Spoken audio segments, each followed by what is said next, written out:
Bună ziua! Vom prezenta astăzi o aplicație a transformării Fourier în imagistică. Este vorba de stocarea imaginilor utilizând transformata Fourier într-un spațiu mai redus, din care imaginea originală o putem reconstitui, veți vedea cum. Pentru moment să reamintim definiția transformării Fourier pentru o funcție discretă de două variabile. O să luăm un caz mai general, în care domeniul de definiție este un produs cartezian. Aici observați, sunt întregi consecutiv de la N0 până la N1, produs cartezian pe axa verticală de la M0 la M1, o submulțime lui Z ori Z, în cazul general fi valori complexe. Alegerea standard utilizată în imagistică este cea în care se utilizează acest produs cartezian de numere întregi consecutive, începând cu 0, sigur, Nx reprezintă numărul de perioada pe axa orizontală, iar Ny perioada pe axa verticală și sigur atunci de la 0 până la Ny-1, aici de la 0 la Nx-1. Unei astfel de funcții phi îi asociem transformata ei Fourier, definită prin această formulă, transformata Fourier a lui phi, și constatăm imediat că cu ajutorul acestei formule o putem defini transformata Fourier pe întreaga mulțime Z ori Z. Valoarea transformatei Fourier a lui phi în punctul KL se calculează utilizând această formulă. Deci sunt exponențiale, K, vedeți, apare aici, L apare aici la exponențială, este o sumare după N și M.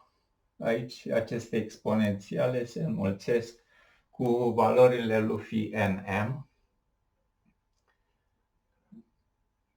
Transformarea Fourier inversă, care ne permite să ne reîntoarcem la funcția de la care am plecat, este foarte asemănătoare cu transformarea Fourier directă. Aici puteți să constatați diferența, apariția acestui factor, 1 supra produsul perioadelor, numărul de elemente din cele două mulțimi, iar la exponent nu mai apare semnul minus. Deci cele două sunt foarte asemănătoare și se poate demonstra ușor matematic că dacă le compunem, pe phi îi aplicăm transformata Fourier directă, iar rezultatul îi aplicăm transformarea Fourier inversă, reobținem phi-ul. Aici este scrisă pe larg această formulă, transformata Fourier inversă, vedeți acest factor din față, sumarea e transformarea inversă, dar în loc de phi ea e aplicată transformatei Fourier a lui phi.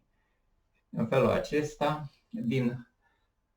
folosind valorile transformatei Fourier a lui phi, prin transformarea inversă reobținem phi-ul.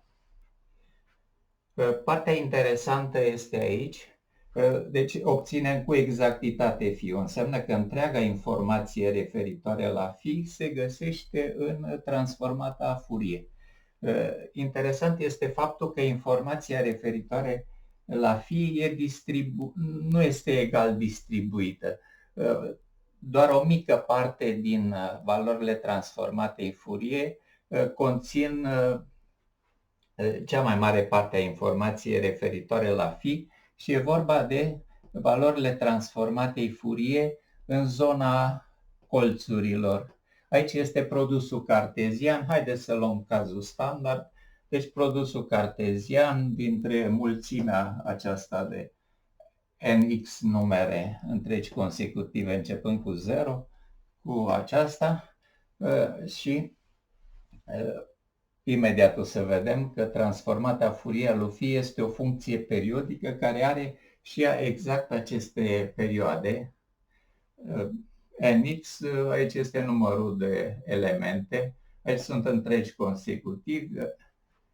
Deci, pentru a afla câte elemente sunt, este diferența, dar pentru că îl luăm și pe primul și pe ultimul, mai trebuie adăugat un 1, la fel perioada pe direcția axei verticale.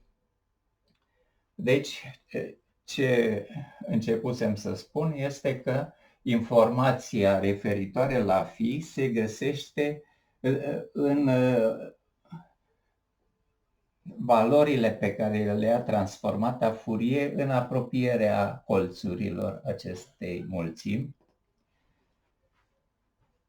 Și datorită periodicității, o să verificăm imediat explicit periodicitatea transformatei Fourier. Deci am zis că are perioada pe orizontală, este perioada nx. Deci valoarea care o ia într-un punct este aceeași cu care o ia în punctul la minus nx, valorile se repetă și atunci constatați, haideți să notăm, să zicem aici A mare, B mare, C mare, D mare, zonele domeniului de definiție și atunci punctele din această zonă, datorită periodicității, valorile luate în această zonă se repetă aici, da? Prin periodicitate, cele luate în zona acestui colț le regăsim aici, iar cele, datorită periodicității, valorile din această zonă sunt aici și din acest motiv, în loc să scriem aici destul de complicat suma, când reținem doar termenii din această sumă, doar cei relevanți, e mult mai ușor în acest fel, în loc să sumez în apropierea colțurilor, datorită periodicității, putem suma în jurul originii și, cum am scris aici, A este un întreg pozitiv, doar de la minus A până la A, de la minus B la B, deci valorile pe care le ia transformata Fourier în punctele din apropierea originii. Haideți totuși să verificăm de ce transformata Fourier a funcției phi este periodică exact pe orizontală, deci unde reprezentăm K-ul. Dacă îl adăugăm pe nx, valoarea e aceeași cu valoarea pe care i-a transformata Fourier a lui phi în punctul aici, iar cealaltă variabilă este L. De aici doar K-ul l-am înlocuit cu K plus perioada, transformata Fourier a lui phi în KL. Dacă vă uitați, acest K în formula transformatei Fourier apare doar aici. Și imediat o să observăm că dacă aici îl înlocuim pe K cu K plus NX, valoarea nu se schimbă. Haideți să luăm doar acest factor. K doar aici apare în partea dreaptă a acestei egalități. Și atunci o să avem, haideți să schimb asta. O să avem E la minus 2pi supra nx. Și ziceam, în loc de K, să pun K plus nx. Da? Și bine, aici mai e mulțit cu n. Asta sigur se poate desface într-un produs de două exponențiale, E la minus 2pi supra nx înmulțit cu kn, înmulțit cu altă exponențială în care se simplifică nx-ul și apare doar minus 2pi, 2pi, mai e un n de aici, n-i. N este număr întreg, aici vă reamintesc formula lui Euler, E la it este cosinus de t plus i sin de t și în acest caz E la minus 2pi n-i, în loc de t avem minus 2pi n, deci este cosinus de minus 2pi n plus I sin de minus 2 pi n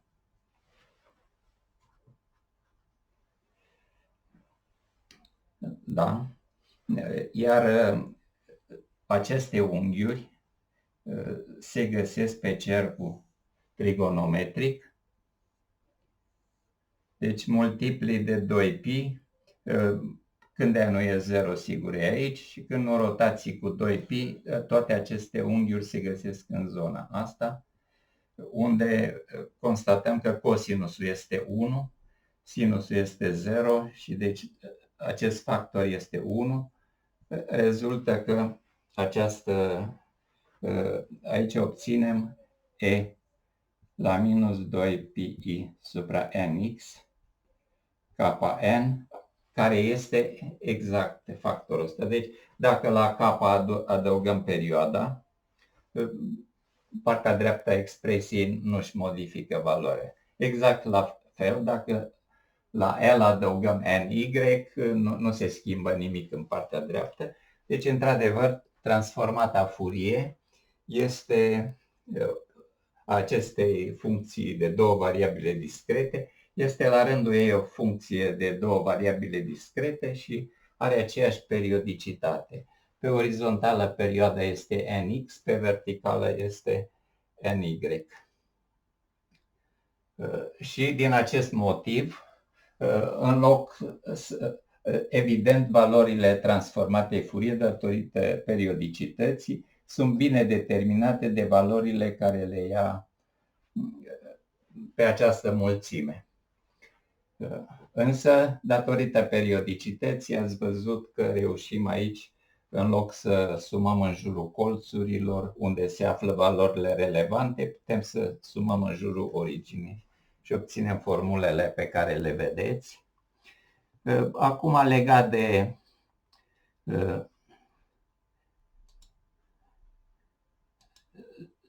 de o aplicație, aici vă prezint un articol, cred că este, din câte știu, din 2008. Acest articol îl găsiți pe pagina mea web. Aici sunt autorii și partea relevantă ne dă aici, uitați-vă aici, zice că algoritmul pe care îl propun se bazează pe faptul că cea mai mare parte a informației este stocată în cele 4 colțuri ale imaginii Fourier. Și uitați-vă niște exemple. Aici este vorba, aceasta este figura, alb-negru, funcția phi descrie pentru fiecare pixel valoarea de gri corespunzătoare pixelului respectiv. Această imagine are 512 pixeli pe orizontală, 512 pe verticală și aici, la punctul B, este imaginea reobținută folosind doar un sfert din valorile pentru transformata Fourier. Deci, plecând de la original, s-a calculat transformata Fourier și reținând în sumă doar un sfert din termeni, iar aici utilizând doar a 16-a parte dintre valorile transformatei Fourier, este reconstituită imaginea originală și constatați că are o calitate aproape identică cu cea originală. Articolul mai prezintă aici un alt exemplu. Este vorba de această poză cu un bărbat și zice că la punctul B s-a reobținut imaginea din transformata ei Fourier folosind doar un sfert din valori. Aici doar a 16-a parte, iar aici doar a 64-a parte dintre valorile transformatei Fourier, adică doar foarte puțin în jurul originii. Puteți chiar să calculați aici cât și vă imaginați că stocarea acestei imagini, în loc să stocăm originalul, care ar însemna 512 ori 512 valori pentru fiecare pixel nuanța de gri, e mult mai convenabil să stocăm transformata Fourier doar a 64-a parte dintre valori. Sigur, transformata Fourier e o funcție complexă și pentru fiecare pixel o să avem partea reală, partea imaginară. Deci, până la urmă, în acest fel, spațiul de stocare, eu zic că se reduce în a 32-a parte din spațiu, adică în loc să stocăm o singură imagine, dacă am stoca originalul, folosind transformata Fourier, putem în spațiul respectiv să stocăm 32 de astfel de imagini. Da. Haideți să mai prezentăm aici. Deci, pe pagina mea găsiți această vedere de ansamblu asupra analizei Fourier și aici cazul transformării Fourier discrete. E bine să vă uitați din nou, să downloadați din nou acest document, pentru că azi am corectat aici niște indici, n-aveau valori, nu erau bine puși, pentru că de mai multe ori am schimbat notațiile pentru a găsi niște notații optime și care să coincidă cu cele din programe și au rămas niște indici de sumare care nu au fost, nu i-am înlocuit, n-am înlocuit peste tot când am făcut schimbarea de notații. Deci e bine să descărcați din nou acest document. Da, să vedem ce mai avem aici. Da. Aici e vorba de celălalt document care îl găsiți pe pagina mea, unde găsiți niște programe în matematica și aici și partea utilizată care se află în acest moment și pe tablă. Funcția phi, perioadele, aici cazul general, când luăm nu obligatoriu de la 0 începând, transformata Fourier, definiția transformatei Fourier, faptul că ea este periodică în raport cu K și în raport cu L, perioadele Nx, Ny, formula pentru transformarea inversă, iar dacă în loc de acest psi punem transformata directă, atunci transformata inversă a transformatei directe ni-l dă pe phi. Adică phi se poate reobține din transformata lui Fourier exact dacă aici sumăm pe toată perioada bidimensională care e, dar se constată că obținem o bună aproximare a lui phi reținând din această sumă doar o parte dintre termeni. Ați văzut că în unele cazuri chiar a 64-a parte din câți termeni sunt aici, poate să ne conducă să ne ofere o bună aproximare a lui phi. Aici este programul și am luat pentru phi, am luat modul de sin de n plus m pe 5, formula pentru transformata Fourier care ați văzut-o mai sus, o puteți regăsi aici, e o sumă. Da? Suma este după n și m, parcurg o perioadă. Da? Pe urmă, partea de aproximare, unde avem acest factor în față, suma, și aici K-ul și L-ul doar într-o vecinătate a originii, care am ales A-ul este 2, B-ul este tot 2. În acest caz, deci perioada, dacă vă uitați aici, pe o direcție perioada era aici până la 3, deci înseamnă 7 pe direcția N, pe cealaltă direcție este 9, 2 ori 4, 8 și cu ăsta 9 pixeli pe 7 pixeli și aici este aproximația obținută folosind dintre valorile transformatei Fourier. A-ul e 2, de la minus 2 până la 2 înseamnă 5, ori 5, 25 de valori pe când aici ar fi fost întreaga perioadă, numărul de pixeli de aici este 7 ori 9, 63, deci folosind doar 25 dintre valorile transformate. Aici reprezentarea sub pixelii, poza noastră alb-negru. Pentru fiecare pixel aici valoarea e reprezentată cu înălțimea unei prisme.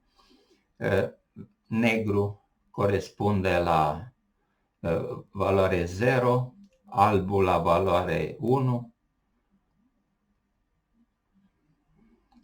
Da, într-un alt videoclip o să discutăm cazul pozelor color. Haideți să mergem acum la transformata la program și aici sunt exact ce ați văzut în PDF, dar haideți ca să rularea să fie mai rapidă, să mai pun aici, să zicem, în loc de 2 pun doar 1, B-ul tot 1, deci să sumăm numai chiar în apropierea originii.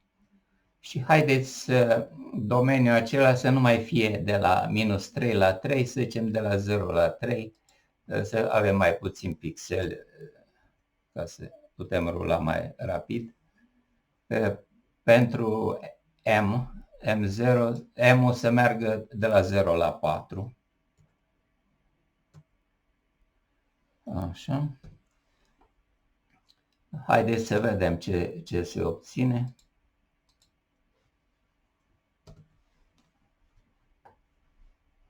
E ceva greșit aici, am pus am pus M-ul am pus 4 în loc de 0, am zis 0 și am lăsat 4. Haideți să corectăm 0. Să rulăm din nou. Da, deci aceasta este funcția original. Aici aproximarea. Am sumat, dar CAU mergând doar de la minus A, de la minus 1 la 1. Deci CAU parcurge 3 valori, L tot 3, deci sunt 9. Da? De la minus 1 sunt 9. Iar altfel perioada ar fi fost aici, este de la 0 la 4, 5 ori de la 0 la 3, 5 ori 4, 20. Sunt 20 de pixeli.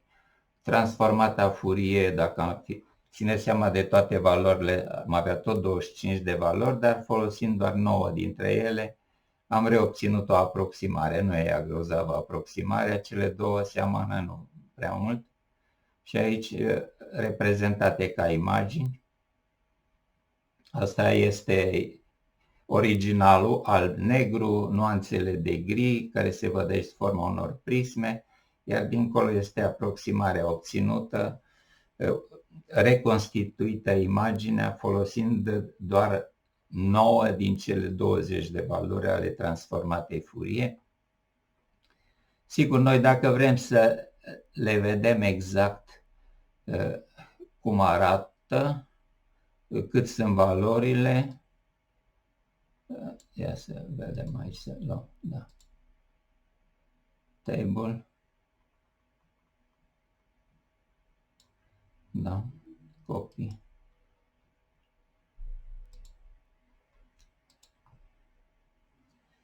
paste, aici.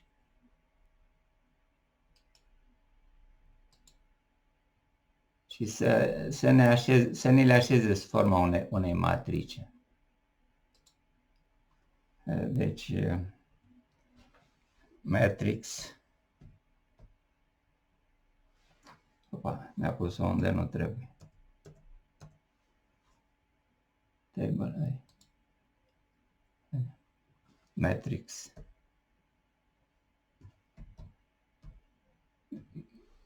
Matrix form. Paranteză dreaptă, dreaptă la sfârșit. Da, haideți să rulăm. Merge. E ceva în neregulă acolo? Ai image aici. Right, am luat paranteza de aici. Hai să o punem. Da.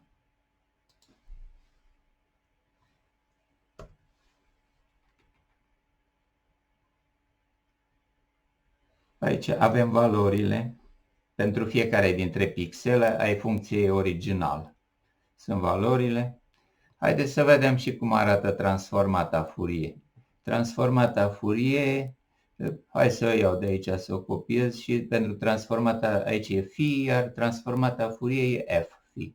Să vedem toate cele 20 de valori ale transformatei Fourier. Copy.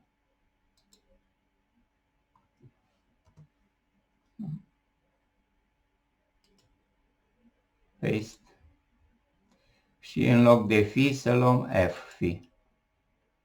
F phi, da? Da.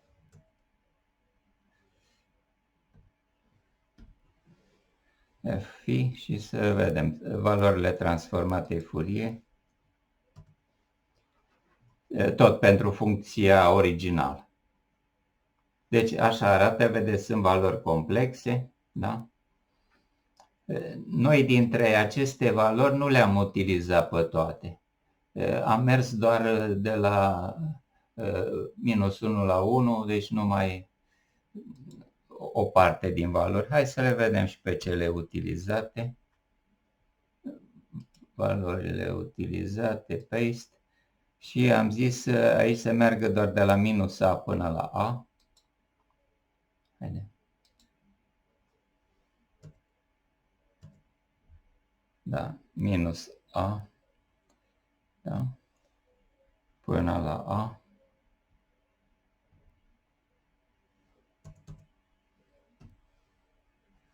Și de-a lungul celelalte axe, tot așa, de la minus A, de la minus B era aici, până la B.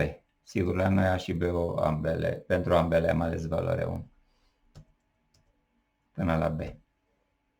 Opa, o paranteză, o virgulă între ele. Da, cred că e ok. Deci acum va extrage doar valorile utilizate. Deci originalul, aproximarea, aici sub formă de imagine, valorile funcției original, valorile transformate Fourier, toate valorile, iar dintre astea noi am utilizat doar o mică parte, cele din jurul. Stați puțin că am extras aici de la funcție. Noi intenționam aici să luăm de la transformata Fourier, deci aici trebuia în loc de phi să pun f phi. Valorile utilizate de la transformata Fourier, nu de la phi, de la transformata ei Fourier. Da. Deci aici sunt valorile funcției original, toate valorile transformatei Fourier și aici sunt cele din jurul 0 pe care le-am utilizat. Aici sunt notate astea liniile și coloanele 0, 1, 2, deci aici vedeți că asta e aici, iar în dreapta lui valoarea asta, în stânga va fi din periodicitatea asta de aici. Bun, deci ați văzut aici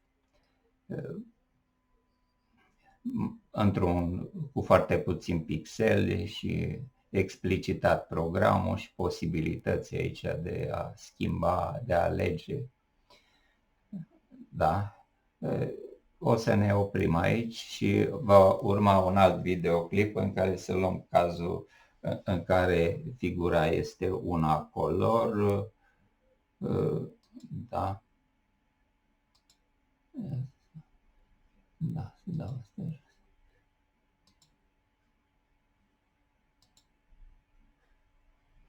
Da.